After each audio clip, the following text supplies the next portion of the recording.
Hey, this is Matt Urtz, the Madison County historian. We are still working to document the ongoing COVID-19 pandemic and how it has impacted different businesses, peoples, and organizations. Today, we have Jennifer DiGiorgio, owner of the HIPstir Cafe in Oneida, New York.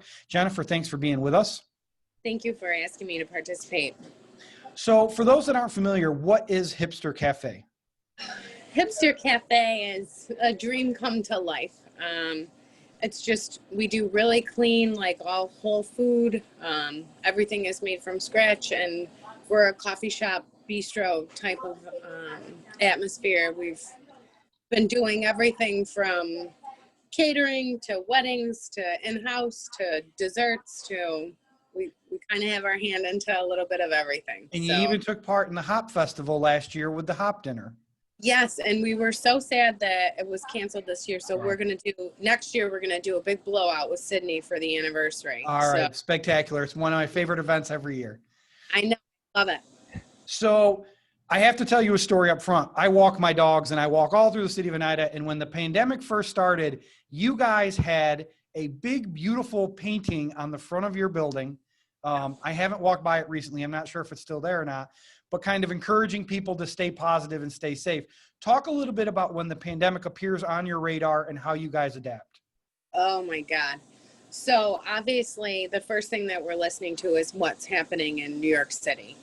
And, you know, I'm like, oh my God, does this mean I have to close? What am I going to do? Like, I can't close. This is my life. Like, how do you close? And so there was probably, you know, what did we have? Like maybe a 2-week period, 10-day period where we were hearing all these things that were happening downstate and what was coming our way. But after a night of watching the news and seeing everything that was happening, I was just like, I can't watch this anymore. I'm going to, and I've always sort of operated the restaurant like, I don't participate in our social media. Like, I've always participated to stay focused and stay in my bubble of what I do. Yep. Because I don't want the distraction. So I didn't want to approach this any differently. And really, there were two things. I could not walk away from people that had legit fed my kids for 3.5 years. And second was, I wanted to be like the escape. This was so stressful, between the impact of what it was going to do to our children, to school, to our daily, I was like, we need to be this for people. We need to stay here. And, you know, I had a couple of pretty serious conversations with my staff. Obviously, the communication with them from day one was pretty transparent. I told them what I wanted to do. We agreed to like rotate staffing. A few of the girls were in instances, like one had just gone on spring break. She was a college student. I had, like my right-hand girl she actually had the regular flu. So it sort of fell that I'm like, okay, you guys are not working. Half the staff is out or has to be out. So then I just did like a 3-week rotation with everybody. And we operated like that for months, that you'd work for 3 weeks and then you wouldn't. So what entered my head, like I said, was more like, we got to be here. Like, we have to offer, even if it's that 3 minutes of comfort to walk in, grab a warm coffee, like see someone that's happy to see you. Like, I absolutely pride myself on the fact that's like our atmosphere and our service is a huge part of what we do here. We do have customers that I had a lady actually today, I was waiting on her and another woman I knew walked in and I like stopped mid-sentence to scream like, look who's here. Like, and I turned and apologized to the woman I was waiting on. And she's like, don't apologize. She's like, that's why people come here. And like, we always want people to feel welcome. And, you know, from any of my staff, I'm like, you remember that that's why we're here. Those people keep our lights on. Those people sign your paycheck. I don't. So we're always that level of gratitude for people to come in here. We like push for that. Okay. So talk about, were there any new regulations? How did you find out about them? Yeah. Oh my God. It was crazy because stuff changed every day. Like you'd be ready for something and then at 8:17 at night, you'd get, if you were fortunate enough to be on your email or to look at something, you'd see that shit stuff had to be different the next day. And it's like, what is this? So we immediately were like, okay, like right away we got rid of plates, cups, everything. Like we knew people couldn't be in here. So obviously, you know, that wasn't an issue to like eliminate anything we had to touch. The cleaning, honestly, we've always been pretty clean, and a lot of like what they put through as standards, those were common practice for us already. The big change for us was wiping the doorknob. And we pulled everything, like, you know, they couldn't touch the same sugars. So we pulled everything off the counter. They couldn't pour their own cream. We do that now. Like, I hate to say it, but we pulled like, we're like Dunkin' Donuts with like, we mix cream and sugar now for people. And so those procedurally changed quite a bit. Obviously wearing masks and, you know, having all sanitizers and things up for guests to use, stuff that would make people more confident and comfortable in being in here. We did the 6 feet of distance. We immediately started curbside service, you know, and typing in credit cards. So phone calls and orders took a little longer to process because we were getting, you know, additional information from a guest. It wasn't just if they wanted, you know, this gluten-free bread or not. Like we had to know their billing zip code for their credit card and a bunch of other information, get an additional email for sending receipts, stuff like that. And I would say, like, I almost think people didn't mind waiting their turn because it meant they were getting a longer break. So, you know, we've always been super fortunate that our guests come here because they're happy to come here. So that just sort of continued. And every day it was a little taxing because you want to help and you want to listen and like be what you are with people and have that rapport. And everyone was so like feeling that fear was very stressful, and still feeling the fear and having, you know, empathizing with your guest who's become your friend, who you see 7 days a week.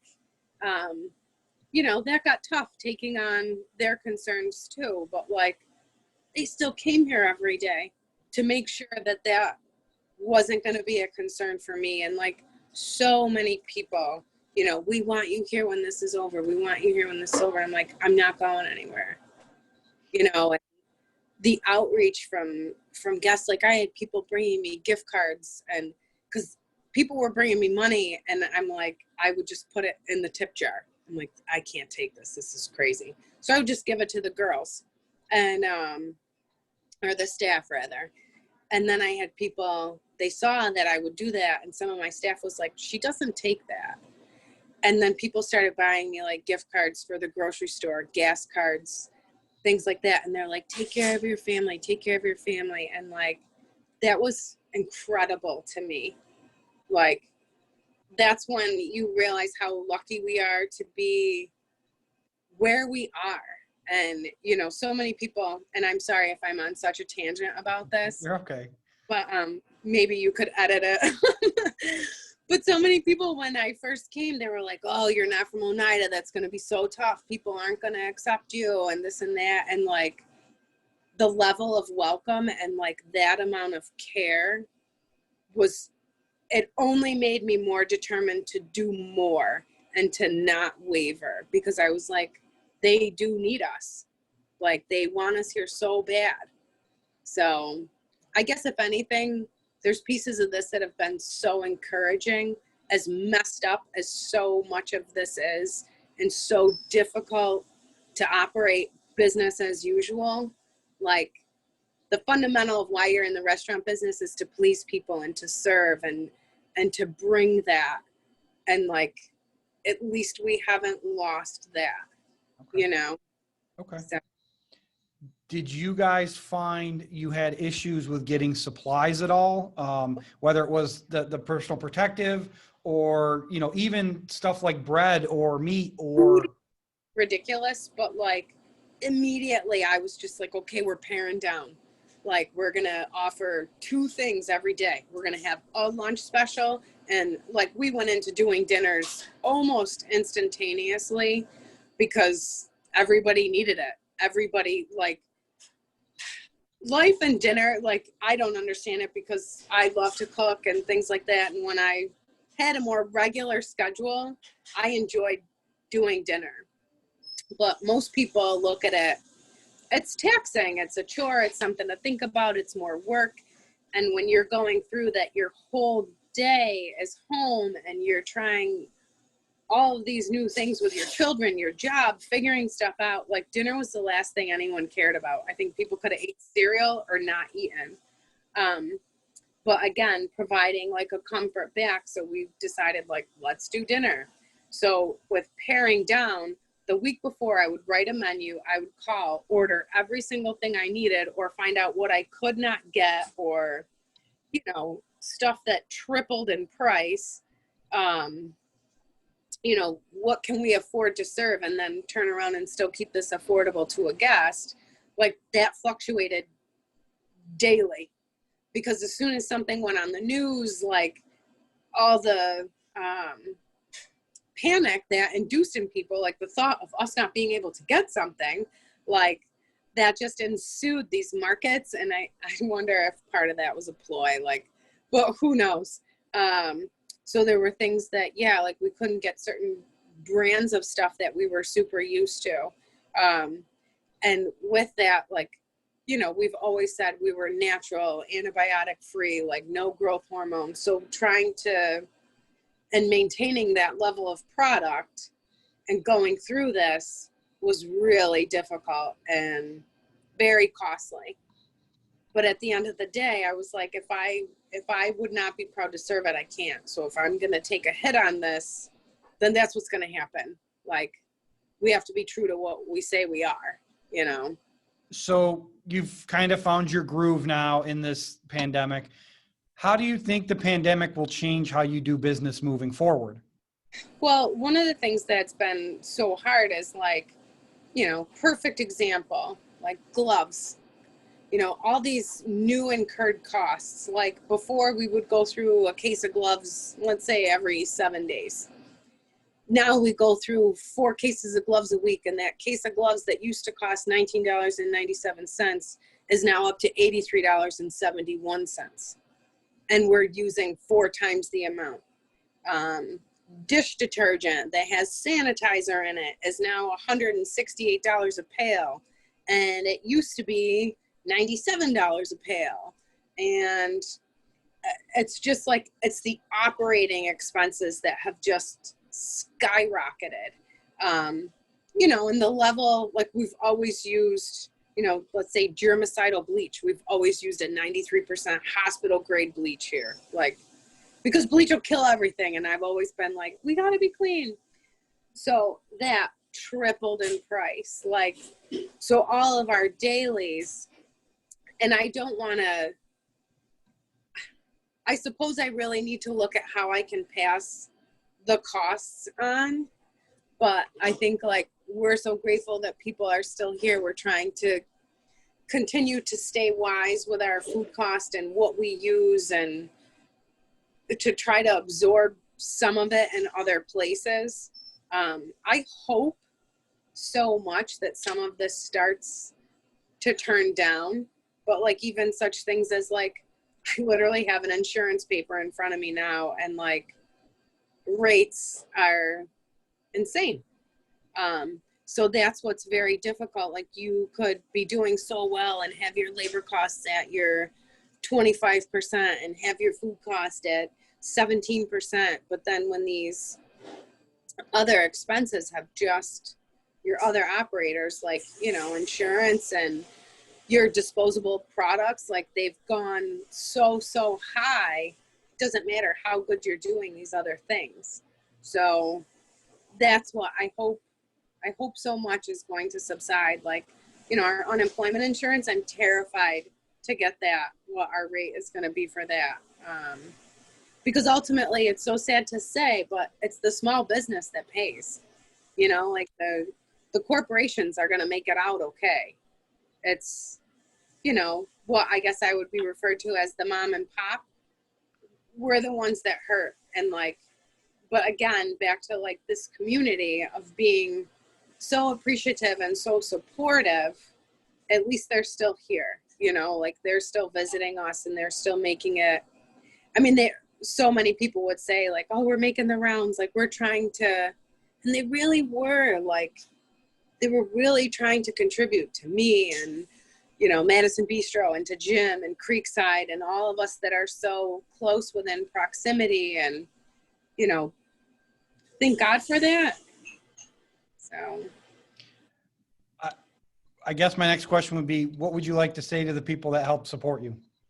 oh my God, like I honestly could cry about it, so I don't know if I should do that. I'm just so grateful because the thought of this not working or to give up on something, like I have no control over any of it, you know, like, so again, that was a big reason to stop watching the news because I couldn't handle that. It was so different, so constant. And I just would tell my staff, like, we're going to do what we do. We're going to keep doing what we do. And, you know, total shout out to my staff because that is the huge support that, you know, I literally would tell them, if you are not safe, you do not feel comfortable, I am not forcing you to come in. I will do this by myself if I have to. And like, I was like, if I will not close until the National Guard is standing outside of my door and telling me to leave. And, you know, because I'm like, we can't let these people down. Like, because every day you do, like, I'm so lucky that I can walk into work and I'm so happy who's here working with me and who I'm going to see that day. And we even have guests, like, if they're not in, they'll come in and be like, well, I had this and that's why I wasn't here. Like, they feel that they owe me an explanation why they weren't here. Like, I can't repay that. And, you know, like, I sort of had set myself up that if something terrible happened and, like, I couldn't make it through this or we didn't, you know, like, to have that level of gratitude for all the people that I've met and friendships that I've made that I never would have had. And, like, there's people here that have, like, they've changed my life, you know, and they allow me to live a dream and to show my kids that if you work hard and you believe in what you're doing, it will work. So I don't know if there's enough words of gratitude for what that has been. Like, it made 17-hour days for the last 5 months, 7 days a week, livable. Because how do you let them down? Like, how do you walk away from that love and that support? And, like, I think you said it. yeah. So Thank you for taking the time to talk to us today. Hopefully we can talk under better circumstances over maybe a hop dinner. Something. And hopefully we've told everybody we reserve the right to maybe contact you down the road if this doesn't end, but I hope I don't have to. And if there's anything we can do to help you, please let us know. We hope to talk to you soon. Thank you. All right.